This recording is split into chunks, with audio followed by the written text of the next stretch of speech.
예, 오늘 하나님의 말씀 함께 나누도록 하겠습니다. 야고보서 1장 5절부터 8절의 말씀, 제목은 지혜를 구하라는 말씀입니다. 예, 너희 중에 누구든지 지혜가 부족하거든 모든 사람에게 후히 주시고 꾸짖지 아니하시는 하나님께 구하라. 그리하면 주시리라. 오직 믿음으로 구하고 조금도 의심하지 말라. 의심하는 자는 마치 바람에 밀려 요동하는 바다 물결 같으니 이런 사람은 무엇이든지 주께 얻기를 생각하지 말라. 두 마음을 품어 모든 일에 정함이 없는 자로다. 아멘. 네, 오늘로 야고보서 두 번째 시간입니다.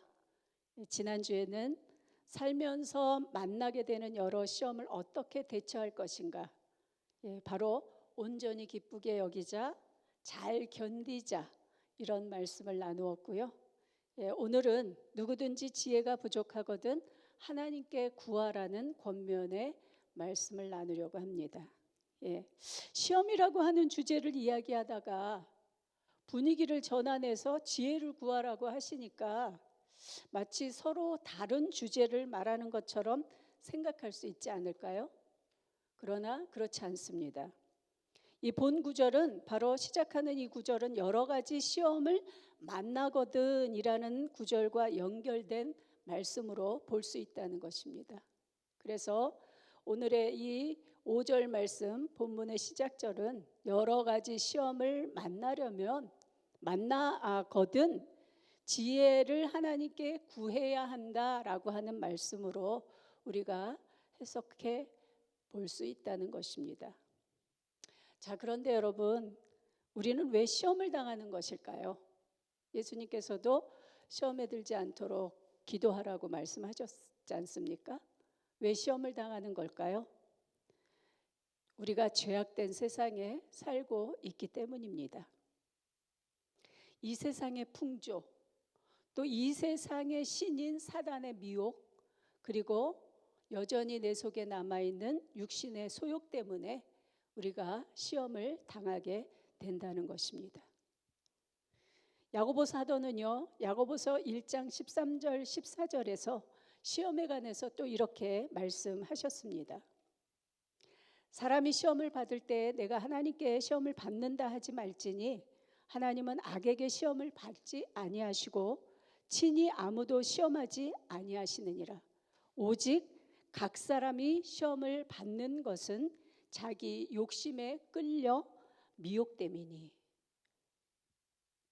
시험은 우리의 욕심 때문이라고 말하고 있는데요, 이 우리가 당하고 있는, 또 혹은 당할 수도 있는 그 시험들이 다 내 욕심 때문에 당하게 되는 걸까요? 억울하게 당하는 시험도 있지 않을까요? 야고보서의 원 독자였던 디아스포라 유대 그리스도인들은 이방 땅에서 소수 민족으로 살아가면서 꼭 그들의 욕심 때문만은 아닌 예수를 믿는다는 그 이유 때문에 애매히 시험 당하는 일들도 많았다라고 하는 것입니다.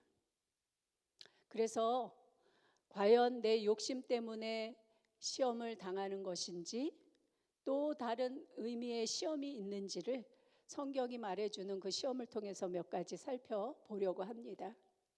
첫째로, 시험에는요, 하나님의 테스트가 있습니다. 앞서 읽은 이 야고보서 1장 13절에서 하나님은 악에게 시험받지도 않으시고 아무도 시험하지 않으신다고 말씀하셨는데, 여기에서의 이 시험이라고 하는 것은 테스트이기보다는 템테이션, 유혹이라고 할 수 있는 것이죠. 다시 말해서 하나님께서는 아무도 유혹하지 않으신다는 것입니다. 그러나 테스트는 하신다는 말씀이에요. 아멘. 네, 창세기 22장에서의 아브라함의 믿음에 대한 테스트가 있었죠. 100세에 얻은 아들 이삭을 하나님께서 어느 날 제물로 바치라고 명령하셨습니다. 아브라함은 이에 대해서 즉시로 순종했던 것을 우리가 창세기 22장을 통해서 알 수 있었습니다. 하나님께서는 이 순종한 아브라함에게 이런 말씀을 하셨습니다. 창세기 22장 12절 하반절인데요. 제가 읽어드릴게요. 내가 내 아들 내 독자까지도 내게 아끼지 아니하였으니 내가 이제야 네가 하나님을 경외하는 줄을 아노라. 아멘. 하나님의 테스트였던 거죠. 히브리서 저자는 히브리서 11장 19절에서 이 사건에 대해서 이렇게 해석을 했습니다. 그가 하나님이 능히 이삭을 죽은 자 가운데서 다시 살리실 줄로 생각한지라. 누가? 아브라함이 죽은 자 가운데서 다시 살리실 줄. 무슨 신앙이에요? 부활신앙이에요. 아브라함에게 부활신앙을 하나님께서는 확인하셨던 것을 볼 수가 있습니다. 비유컨대 그를 죽은 자 가운데서 도로 받은 것이니라. 아멘. 이렇게 아브라함은 하나님의 테스트를 통과한 것입니다. 신명기 8장 2절에서도 이런 말씀이 있는데요. 하나님께서 광야 40년 동안 이스라엘 백성들의 순종 여부를 아시고자 시험을 하셨다고 말씀합니다. 신명기 8장 2절 말씀 제가 읽어드립니다. 내 하나님 여호와께서 이 40년 동안에 내게 광야 길을 걷게 하신 것을 기억하라. 이는 너를 낮추시며 너를 시험하사 내 마음이 어떠한지 그 명령을 지키는지 지키지 않는지를 알려 하심이라. 아멘. 이렇게 시험에는 하나님의 테스트가 있다는 것입니다. 이외에도 성경에 많은 예들이 있습니다. 두 번째로 어떤 시험이 있을까요? 하나님께서 직접 테스트하시지 않지만 허용하시는 시련과 시험이 있다는 것입니다. 야고보서 1장 3절에서 지난주에 우리가 함께 나눈 말씀 그 구절에 보면 믿음의 시련이라는 그런 단어를 우리가 볼 수 있었습니다. 이렇게 믿음의 시련 같은 것을 말하는 시험이죠. 이것을 통해서 바로 성도로 하여금 정금과 같은 믿음을 갖도록 단련해 주시는 그런 하나님이 허용하시는 시험이라고 하는 것이죠. 도가니에서 은을, 풀무에서 금을 재련하듯이 말입니다. 히브리서 2장 18절에서 예수님께서 이 세상에 계실 때 시험을 받아 고난 당하신 이유에 대해서 이렇게 설명을 합니다. 시험 받는 자들을 능히 도와주시기 위해서 시험 받으셨다고요. 또한 히브리서 5장 8절에서는 예수님께서 하나님의 아들이시면서도 받으신 그 고난으로 순종함을 배우셨다고 말씀하기도 하셨습니다. 이렇게 하나님이 직접 테스트하시지 않지만 하나님께서 허용해 주시는 그런 시련, 믿음의 시련 혹은 시험, 고난이 있다라고 하는 것입니다. 세 번째로는 어떤 시험이 있을까요? 사단이 주는 시험이 있습니다. 이 사단이 주는 시험의 목적은 무엇일까요? 성도로 하여금 하나님을 원망하고 떠나게 하려는 것이 목적인 시험입니다. 대표적으로 어떤 시험이 있어요? 누구의 시험이 있죠? 욥의 시험 아시잖아요. 천상에서 하나님과 사단과 천사들이 모여서 회의를 하잖아요. 욥의 신앙이 정말 그렇게 견고한데 하나님께서 원인을 제공해 주셨으니까 결과적으로 그가 시험을 잘 이긴 겁니다. 아니 믿음을 지킨 겁니다. 이렇게 이야기하면서 사단이 하나님이 주시는 그 은혜를 거두시면 아마 하나님을 저주하고 하나님을 떠날 것입니다. 이렇게 말하면서 결국 욥을 시험하도록 두는 것을 볼 수가 있잖아요. 대표적으로 사단이 준 시험이죠. 또 복음서에 나타난 예수님께서 광야 40일 동안 금식할 때 사단이 찾아와서 세 가지로 예수님을 시험했던 거 여러분 아실 겁니다. 그렇게 사단이 주는 시험의 종류가 있고요. 끝으로는 앞서 읽어드린 야고보서 1장 13절 14절 같은 시험입니다. 바로 내 욕심에 끌려서 스스로 미혹되어 생기는 그런 시험 말입니다. Anyway, 하나님의 테스트이건 사단의 유혹이든 자기의 욕심에 의한 시험이든 애매히 당하는 시련이나 시험이든 여러 종류의 시험을 잘 이기기 위해서 오늘 야고보 사도는 지혜가 필요하다고 말씀하셨고, 지혜가 부족하면 하나님께 구하라고 그렇게 오늘 본문에서 권면해 주시고 있는 것입니다. 5절 말씀을 다시 한번 읽어드릴게요. 너희 중에 누구든지 지혜가 부족하거든 하나님께 구하라. 그리하시면 주시리라. 아멘. 지혜가 무엇인가요? 지혜는 지식과는 조금 다른 단어라고 생각이 되시죠? 여러분, 지혜 그러면 뭔가 알 것 같은데 딱히 정의를 해보라 그러면은 정의하기 어려우시죠? 그렇죠? 그래서 제가 찾아봤습니다. 예, 지혜의 일반적인 의미는요, 사물의 도리나 선악을 잘 분별하는 마음의 작용이라고 하고요, 성경에서 말하는 지혜는 좀 더 광범위하게 쓰인다고 합니다. 구약에서 지혜는 히브리어로 호크마, 아마 주석에 호크마 주석이라고 있어요. 예, 바로 이게 지혜라는 단어예요. 호크마. 그런데 이 구약 시대의 그 지혜는 전문적인 영역에서 지식이나 기술을 갖춘 자에게 적용했다고 합니다. 그래서 성막을 제조할 때 임명되었던 사람 혹시 기억하세요? 부살렐과 오홀리압 같은 사람을 대해서 지혜롭다라고 그렇게 호쿠마라는 단어를 같이 사용하고 있는 걸 볼 수가 있습니다. 예, 이 지혜의 원천은 누구실까요? 하나님이십니다. 그리고 이 지혜는 그럼 어떤 사람이 받을 수 있을까요? 하나님을 경외하는 자들이 이 지혜를 얻을 수 있다고 성경은 말씀해 줍니다. 근데 신약 성경에서의 지혜는요, 뭐 다른 의미도 있겠지만 굉장히 아주 놀라운 게, 신약에서 지혜는 누구와 연관이 있느냐면 예수 그리스도와 연관이 있어요. 예, 바울이 고린도전서 1장 24절 하반절에서 이렇게 말합니다. 그리스도는 하나님의 능력이요 하나님의 지혜이니라. 바로 하나님의 지혜가 누구라고요? 예수 그리스도라고요. 아멘. 그리고 구약에 보면은요, 구약 잠언 8장에 보면 우먼 위즈덤이라고 원래 그 표현을 하는데, 잠언 8장 22절 32절에 기록된 이 지혜는요, 의인화되어서 그 잠언 8장에서 기록하고 있는데 예수 그리스도를 예표하고 있습니다. 그래서 지혜는 곧 누구라고요? 예수 그리스도다.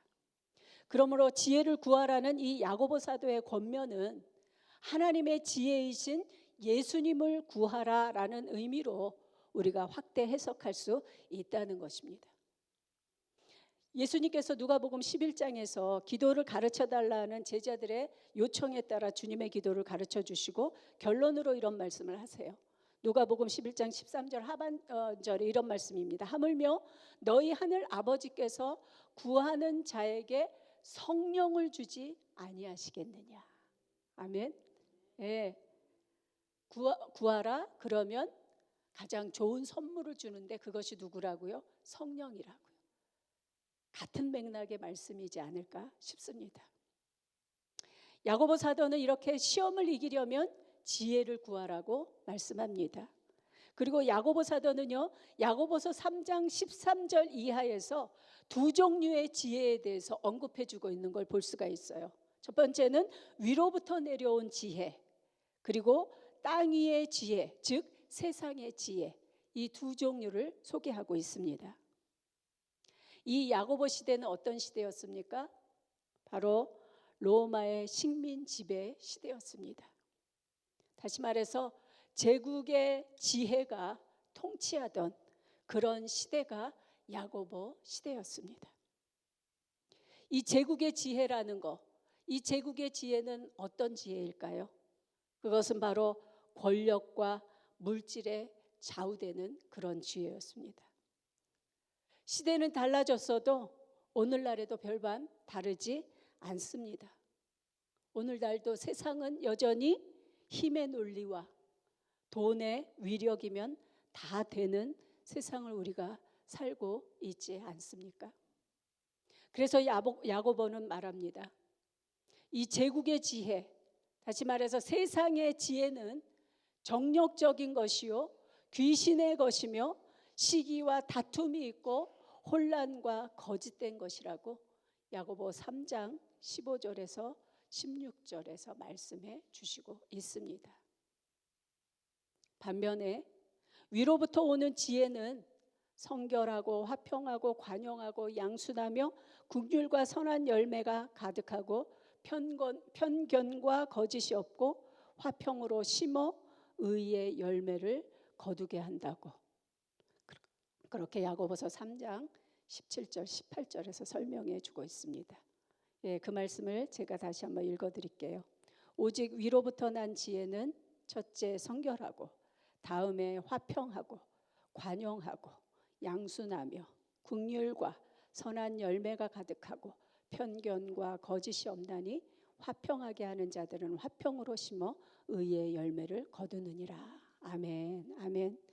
예, 위로부터 오는 지혜가 참 좋은 지혜죠. 아멘.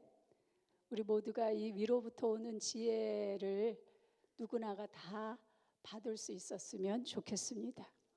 예, 그런데 이 위로부터 오는 지혜는요, 결단코 우리의 힘으로 얻을 수도 누릴 수도 없다고 말씀합니다.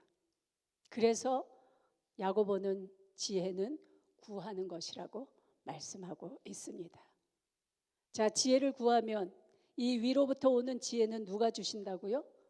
하나님이 주신다고 말씀하셨어요.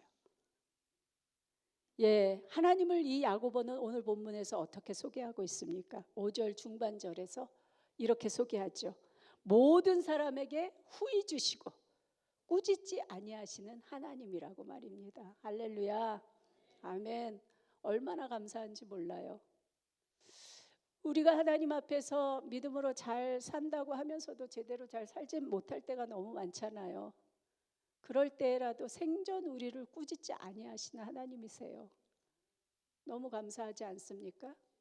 내가 주님을 떠나서 멀리 탕자와 같이 먼 거리로 하나님을 떠나 나아갔어도 그가 깨닫고 다시 돌아올 때 동구밭에서 맨발로 뛰어나가서 그 돌아오는 아들을 끌어안으면서 우셨던 그 아버지의 모습, 그게 하나님의 모습 아닙니까?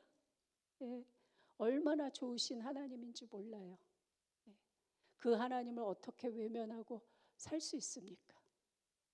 아무리 큰 시험이 있다 해도 그 하나님을 저버리고 우리가 어떻게 살 수 있을까요? 이는 야고보가 경험한 하나님의 성품입니다. 그는 이 따뜻하고 인자한 참 좋으신 하나님 아버지를 늘 경험했던 것 같습니다. 어떻게 경험했을까요? 기도를 통해서 경험했을 것입니다. 왜냐하면 그는 기도의 사람이었기 때문이에요. 그에게는 이런 별명이 있습니다. 낙타의 무릎이라는 별명이요. 그림 하나 보여주시겠어요? 네. 얼마나 오래 꿇어 엎드려서 기도하고 그랬으면 저 낙타의 무릎처럼 굳은 살이 박혀서, 그럴 정도로 그런 별명을 가졌던 인물이 바로 야고보라는 사람이었습니다. 그렇게 기도를 통해서 앞서 소개한 하나님을 경험했던 것입니다. 그가 얼마나 기도를 강조했냐면요, 그가 얼마나 기도를 많이 했던 사람이냐면요, 그의 편지인 야고보서 마지막 장에서도 기도에 대한 권면으로 마치고 있는 것을 볼 수가 있습니다. 이러한 신앙적인 경험을 통해서 시험에 이기는 최선의 방법은 후히 주시고 꾸짖지 아니하시는 이 참 좋으신 하나님께 지혜를 구하는 것이라고 권면해 주시고 있는 줄 믿습니다. 아멘. 후히 주시고 꾸짖지 아니하시는 이 표현이요, 왠지 예수님께서 말씀하셨던 표현을 생각나게 합니다. 누가복음 6장에 주님의 그 평지설교의 한 구절인데요, 6장 38절에 이렇게 기록하고 있습니다. 주라, 그리하면 너희에게 줄 것이니 곧 후히 되어 누르고 흔들어 넘치도록 하여 너희에게 안겨주리라. 아멘. 예수님의 이 정말 넉넉하신 표현, 야고보는 아마도 주님의 이 말씀을 줄곧 기억해 두었다가 필요할 때마다 그 필요한 부분들을 인용해서 자신의 서신서에 기록했던 것이 아닌가 싶습니다. 여러분, 기도하면 반드시 응답해 주신다 말씀하셨죠? 특별히 부족한 지혜를 구하면 반드시 주신다고 말씀하셨습니다. 그런데 이 응답받는 기도에 필요 충분 조건이 있습니다. 그것은 바로 무엇이요? 믿음입니다. 믿음. 누가 야고보서를 믿음을 강조하지 않는 행위만 강조하는 그러한 서신이라고 말했습니까? 루터가 폄하해서 지푸라기 서신이라고 폄하했던 거 말씀드렸잖아요. 야고보 사도는 행위로 구원을 얻는다고는 말하지 않았습니다. 행위로만 구원을 얻는다고 말하지 않았지만 참된 믿음이라면 바른 행위가 따라야 한다고 강조해 주시고 있는 것입니다. 이것은 바로 바울의 이신칭의, 믿음으로써 의롭게 되어진다는 이 진리의 말씀을 전제된 서신서가 바로 이 야고보서라고 하는 것입니다. 그래서 응답받는 기도에는 반드시 믿음이 전제되어야 함을 강조해 주시고 있습니다. 6절 상반절에 이렇게 말씀하죠. 오직 믿음으로 구하고 조금도 의심하지 말라. 아멘. 믿음으로 구하고 의심하지 말라. 왜 믿음과 의심이라는 단어를 동인선상에 놓고 말했을까 생각하면서 제가 의심의 뜻을 한번 찾아보았어요. 의심이란 바로 주어진 그대로 받아들이지 않고 그렇지 않을지도 모른다고 생각하는 것. 다시 말해서 확실히 알 수 없어서 믿지 못하는 마음이 의심입니다. 의심이란 과학세계에서는 필요한 것 같아요. 왜냐하면 지식의 현관문이라고 합니다. 지식의 현관문. 뭔가 지식을 알기 위해서 의구심을 전제해서 문을 열고 들어가서 지식을 얻어낼 수 있다는 말이겠죠. 그러나 믿음의 장애물이 바로 의심이라고 혹자는 말하고 있습니다. 의심을 통해서 진리를 발견하기도 하지만 믿음에 있어서의 의심이란 불신의 다른 말인 것입니다. 그래서 야고보는 믿고 의심치 말라고 말씀했습니다. 그는 의심하는 자를 요동하는 바다 물결로 비유하고 두 마음을 품어서 정함이 없는 자라고 6절과 8절에서 설명을 덧붙이고 있습니다. 그리고 믿음이 전제된 기도가 아니라면 기도 응답 받을 생각도 하지 말라고 매우 단호하게 말씀해 주고 있습니다. 7절입니다. 이런 사람은 무엇이든지 주께 얻기를 생각하지 말라. 의심하는 마음으로 무엇을 구하고자 한다면 받을 생각, 꿈도 꾸지 말라는 말씀인 것이죠. 믿음이 전제된 기도가 아니라면 부족한 지혜를 하나님이 주신다고 하셨지만 무엇을 구해도 응답받을 수 없다라고 하는 말씀인 것입니다. 야고보는 더 나아가 응답받지 못하는 기도에 대해서 야고보서 4장 2절 하반절과 3절에서 이렇게 말씀합니다. 너희가 얻지 못함은 구하지 아니하기 때문이요 구하여도 받지 못함은 정욕으로 쓰려고 잘못 구하기 때문이라고요. 그렇습니다. 오늘은 시험을 이기려면 지혜가 필요하고 지혜는 우리의 힘이 아닌 하나님께 구할 때 얻을 수 있다고 말씀하셨습니다. 그것도 후히 주시고 꾸짖지 아니하시는 하나님께서 넉넉하게 주시겠다고 말씀하신 것입니다. 우리가 만나게 되는 이 시험이 하나님의 테스트이든 시련이든 유혹이든 욕심에서 비롯된 것이든 능히 이 시험을 이기고 승리하는 우리 모두가 되기를 간절히 소망합니다. 특별히 하나님의 능력이요 하나님의 지혜이신 예수 그리스도, 지혜를 구하라 그랬잖아요. 지혜이신 예수 그리스도를 힘입어 크고 작은 시험 앞에서 언제나 승리하는 우리 각 사람이 되기를 축복합니다. 그러나 혹시 넘어져도 다시 일어나서 예수님께로 달려가는 우리 한 사람 한 사람 되기를 간절히 소망합니다. 아멘.